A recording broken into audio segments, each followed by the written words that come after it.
Con apenas marxe de manobra, o alcalde de Ribeira tentará aprobar os orzamentos do presente exercicio para evitar unha prórroga presupostaria que suporía graves consecuencias, especialmente en certas áreas municipais deficitarias que non poderían asumir o incremento da inflación. Vamos a ter en determinadas cuestións moi importantes para o Concello, como pode ser os gastos enerxéticos e en combustibles, que, lógicamente, os cartos que se destinaban no ano 21 non chegan para pagalos no ano 22.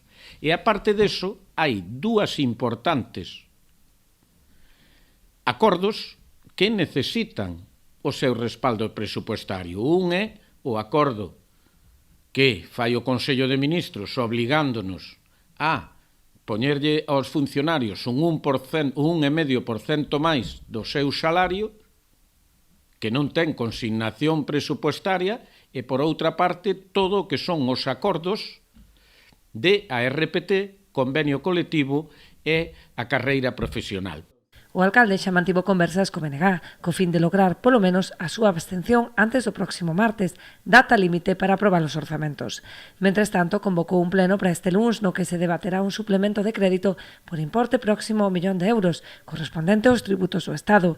Sería esta proposta un parche para asumir o gasto de persoal, asistencia domiciliaria e comedor escolar.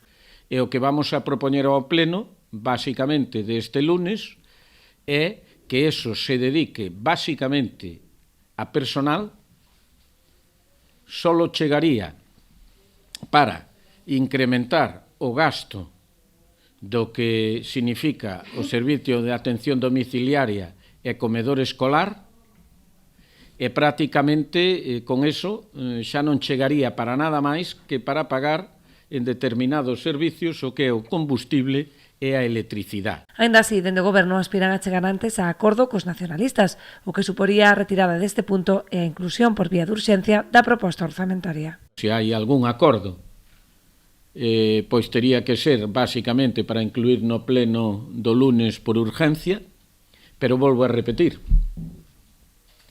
teño moi pouca capacidade de movimiento, porque a estas alturas do ano xa non é unha previsión de futuro, senón recoller o que xa hai.